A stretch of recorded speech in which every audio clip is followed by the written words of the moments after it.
The primary difference between healthcare in Western Europe and in the United States is that the Western European healthcare is focused on improving the health of the citizen, whereas the one in the United States is focused on profiteering from unhealthy individuals.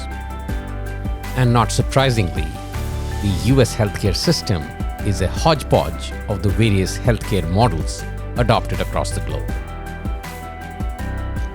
Welcome to The Why in History. I am Ajay Kaul, and today we take a look at the healthcare system in the US, its origins, early challenges, key milestones, and where it is headed.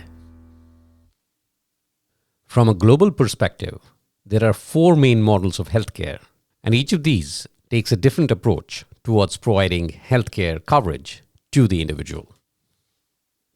Under the Beveridge model, the government provides healthcare for all citizens through taxation. And this model is used primarily in the United Kingdom, Sweden, Denmark, Ireland, and Portugal. Under the Bismarck model, a mix of public and private providers funded by a social insurance system that employees and employers pay into through payroll deduction is used for healthcare coverage. This model is used in Germany, France, Belgium, the Netherlands, Japan, and Switzerland. The National Health Insurance model has the government running insurance programs that pay private sector providers. This model has elements of both the Beveridge and the Bismarck models. And lastly, we have the uninsured model, where the citizens are responsible for paying their own medical bills without governmental assistance. So we start in the mid-1800s as America became more urbanized. With this, hospitals, which were built by the city governments to treat the poor, began treating the not-so-poor. And that is because the doctors became more influential and powerful and stopped traveling to their sick patients and started treating them under one roof, that is the hospital. Unlike Europe, where patients were treated in large wards, the American patients were given the option of being treated in smaller private rooms if they could pay more. And as the doctors became more influential, there was an effort to create a unified professional organization which represented them. And in 1846, the American Medical Association, or AMA, was established. And that was the start of the American healthcare system being influenced by doctors rather than the patients. By the 1920s, many European countries had developed some form of nationalized healthcare for their citizens. The United States, too, started making an effort towards nationalized healthcare, but it failed at several junctures during the initial decades of the 20th century. Why? One powerful influencer, the AMA. AMA's primary issue was that if employer-sponsored healthcare started taking effect, the employers would work with their own physicians to treat the on-the-job injuries, which would negatively impact the business of the family doctors, rendering them unable to set their own fees. But as the Great Depression set in, the average citizen found it difficult to bear the cost of healthcare. And the impact was mutual, meaning the patients unable to bear the cost and the hospitals seeing dwindling lines. So in 1929, Baylor University Hospital came up with a plan to ensure steady cash flow to the hospital from its patients.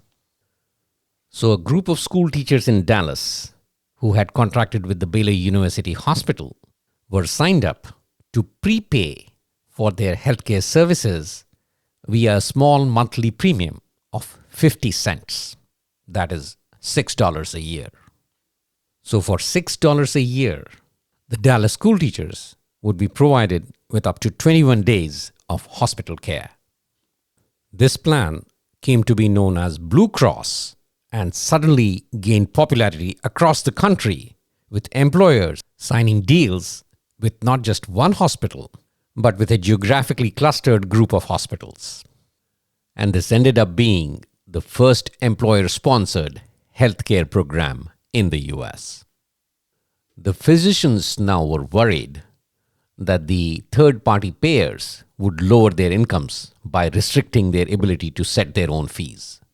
So in response, physicians established a network of their own insurance plans covering physician services. And these plans came to be known as Blue Shield. So Blue Cross covered your hospital stay, whereas Blue Shield covered your visits to the physician. And this concept of employer-sponsored health insurance got a boost during World War II. During the war, wage and price controls prevented employers from using higher salaries to attract workers. But they were allowed to offer fringe benefits like health insurance for up to 5% of a worker's wages. And as a result, health insurance coverage became a key factor in attracting employees. And the IRS came up with a win-win guideline, which determined that employers could deduct the cost of employee health benefits from taxable business income, and employees did not have to include the value of those benefits in calculating their taxable income. In 1941, Henry J. Kaiser partnered with Dr. Sidney Garfield to create a prepaid healthcare plan for his shipyard workforce. And subsequently in 1945, the Kaiser Permanente Health Plan was established and ended up covering over 190,000 people in the states of California, Washington, and Oregon. In 1944, during the course of the World War, FDR outlined an economic Bill of Rights which included the right to adequate medical care in his State of the Union address. The first attempt at providing universal health care for the US citizens was made by President Harry Truman immediately after World War II. When Harry Truman enlisted in the Army in World War I, he was struck by the number of men deemed unfit due to poor health. So he aimed at universal health coverage, and it included improving health and disease prevention. And the cost would be borne through a type of payroll tax, essentially following the Beveridge model. So what happened? The AMA got into the act and deployed a deep-pocketed and masterful public relations offensive. A 24-page AMA-sponsored brochure was circulated, and it cast the National Health Act as strictly totalitarian, embodying the most vicious and dangerous aspects of socialized medicine. The Cold War had started, and socialism was a sure term to scare the public. The brochure was mailed in bulk to doctors and pharmacists, and the physicians circulated the brochure amongst their patients, sometimes even mailing them with invoices. Newspaper ads, too, were run blasting the healthcare proposal. There were many doctors who actually supported the proposal and testified in favor of the Truman Bill, accusing the AMA of serving as a guild battling to retain the economic privileges of the medical profession. In 1945, when this bill was first talked about, the House and the Senate were controlled by Democrats, but Southern Democrats tended to vote conservatively. And in 1946 midterm elections, once the Republicans regained control of both the House and the Senate, the bill was pretty much dead. President Truman was shocked at the hold of the AMA lobby on Congress and considered the failure of his healthcare plan the biggest disappointment of his presidency. He later wrote in his memoir that he could never understand all the fuss some people make about government wanting to do something to improve and protect the health of the people. The next big push for healthcare came under President John F. Kennedy, who pushed for Medicare and Medicaid. That is, care for the elderly and the disabled. JFK delivered a spirited address at a rally in Madison Square Garden with more than 17,000 people in attendance and a lot more watching on television. He said, "The fact of the matter is that we are now talking about doing what most of the countries in Europe did years ago." And he went on to say The British did it 30 years ago. We are behind every country, pretty nearly in Europe, in this matter of medical care for our citizens. And you guessed it right. The AMA immediately swung into action.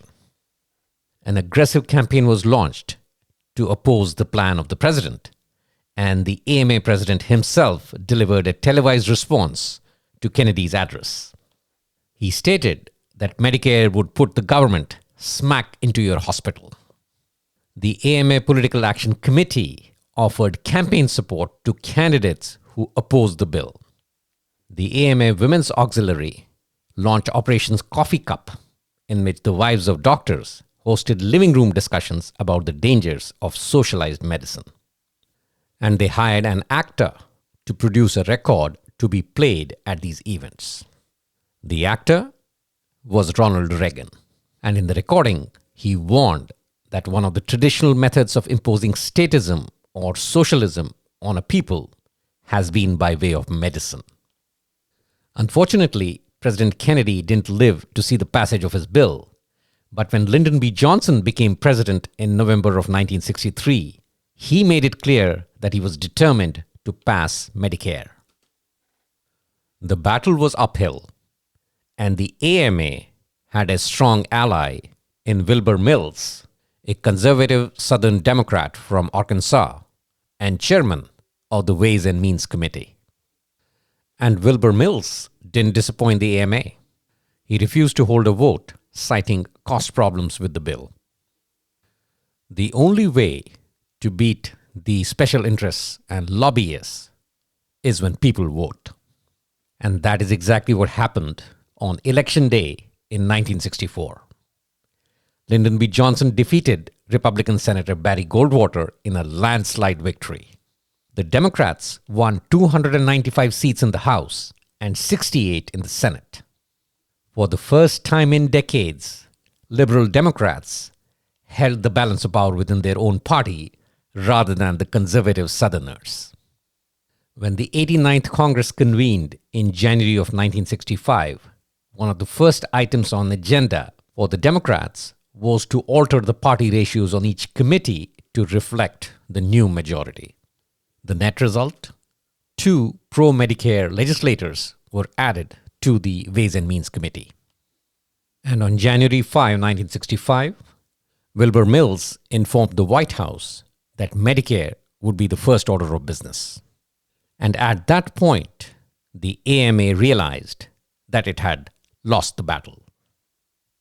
Subsequently, in July 1965, President Lyndon B. Johnson signed into law one of the largest healthcare acts in American history, Medicare and Medicaid. In addition to providing health insurance to the elderly and those with low incomes, they also established programs for retirement, disability benefits, and survivors' benefits. LBJ signed the bill in Independence, Missouri, in presence of former President Harry Truman, who had been instrumental in pushing for universal health care decades earlier. Now, a quick note on the age limit of 65 that was used as a baseline for Medicare and Medicaid. Germany in 1889 became the first nation in the world to adopt an old age social insurance program. The program was designed by German Chancellor Otto von Bismarck and was aimed at covering the older section of the population who were unable to work because of old age. And based on the average life expectancy in Germany at the time, the retirement age was set to 70. 27 years later, in 1916, as Europe struggled to find jobs post-World War I, the age was lowered to 65. And since then, it has become a standard. Currently, around 17% of US population is 65 plus. The next big milestone on healthcare happened in December of 1973, when President Richard Nixon signed the Health Maintenance Organization Act, or HMO, into law. The act was influenced by the success of California-based medical organization Kaiser Permanente and was heavily influenced by Edgar Kaiser, who had been one of the primary financial contributors to Richard Nixon's presidential bid. An HMO is a company that blends insurance functions and healthcare functions. So essentially, the HMO Act of 1973 paved the way for the development of for-profit HMOs. Now, a word of caution here. It is often stated that prior to this act, it was illegal to profit off of healthcare in the United States. That is not correct. Businesses could still profit off of healthcare. But with this HMO Act of 1973, it became easier to set up for-profit HMOs. Besides offering federal subsidies to create new HMOs, the Act required employers who offered health insurance to offer an HMO option whenever available. The 1996 Health Insurance Portability and Accountable Act, or HIPAA, was landmark because it restricted the use of pre-existing conditions in health insurance coverage determination. And that set the standard for medical records privacy and established a tax-favored treatment for long-term care insurance. From the late 70s to the early 2000s, several elected leaders from Senator Ted Kennedy to President Bill Clinton tried to implement healthcare reform. But a divided Congress and intense lobbying by the insurance industry prevented any headway from being made across these efforts. And that brings us to 2010, when the Affordable Care Act, popularly known as Obamacare, was successfully signed into law. Since the implementation of the Medicare and Medicaid Act of 1965, Obamacare was the most dramatic overhaul of the US healthcare system as it expanded healthcare coverage for Americans.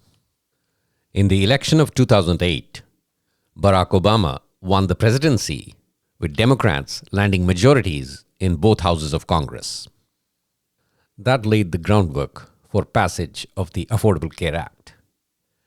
But the act itself was loosely based on a statewide healthcare reform signed into law by Massachusetts Governor Mitt Romney in 2006.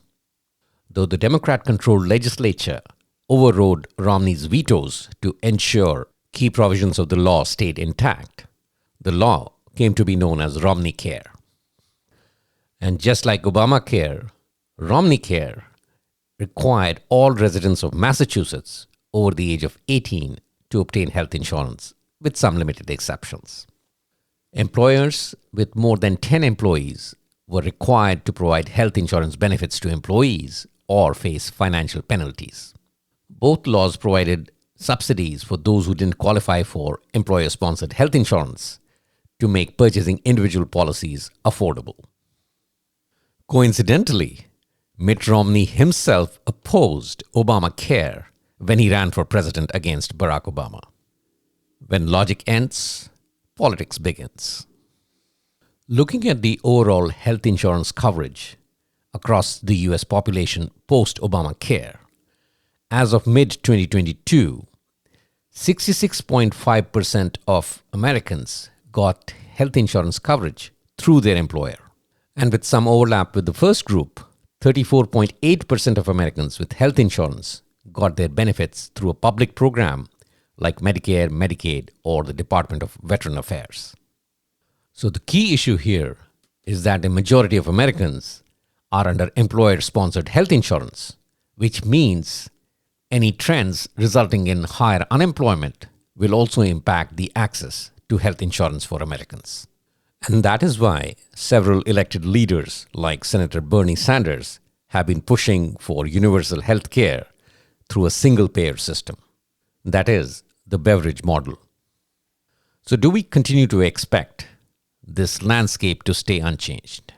Highly unlikely, because insurance currently is quite expensive, and the primary source of wasted medical spending is on administrative costs incurred by the insurance companies. By rough estimates, approximately 25% of medical spending is due to administrative costs. The entire process is so manual that health insurance often requires doctors and hospitals to get authorization before performing procedures or operations. Or they mandate step therapy, which makes patients try comparable lower-cost prescription drugs before coverage for a doctor-recommended drug kicks in. And all these requirements trigger a flurry of communication and tasks which are performed manually across health insurance and doctors. And to make matters worse, the medical industry is the only industry that still uses fax machines for communication. You heard it right. We are in the 2020s and fax machines are still around. Without doubt, the healthcare sector is the only sector which caters to the business rather than the consumer. And because of these gross inefficiencies, high-tech companies are slowly making their way into this sector. And the other major development is that as the new generation of doctors come into the industry, they are pushing back on the AMA to remove its opposition to a single-payer healthcare system. It was actually a medical student chapter that recently brought up a resolution to remove this opposition to the single-payer healthcare system, and that very narrowly failed. And on that note, we end this section of the program. On to the quiz section.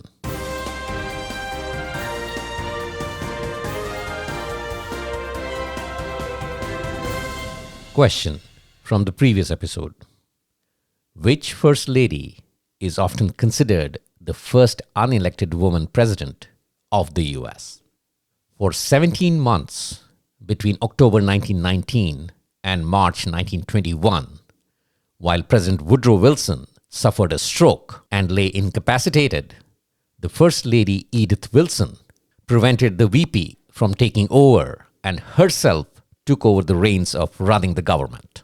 But externally, she gave the impression that the incapacitated Woodrow Wilson was still performing these duties. So the answer is B, Edith Wilson. Question for the current episode. From 1998 to 2024, the top lobbyists attempting to influence government policy based on money spent include at positions 3, 4, and 5, the American Hospital Association, the Pharmaceutical Research and Manufacturers of America, and the American Medical Association, aka AMA. But who are the top 2? Are these A, US Chamber of Commerce and National Association of Realtors, B, Blue Cross Blue Shield and General Electric, C, General Electric and Boeing, or D, Northrop Grumman and Lockheed Martin? Once again, from 1998 to 2024, who been the top 2 lobbyists based on money spent?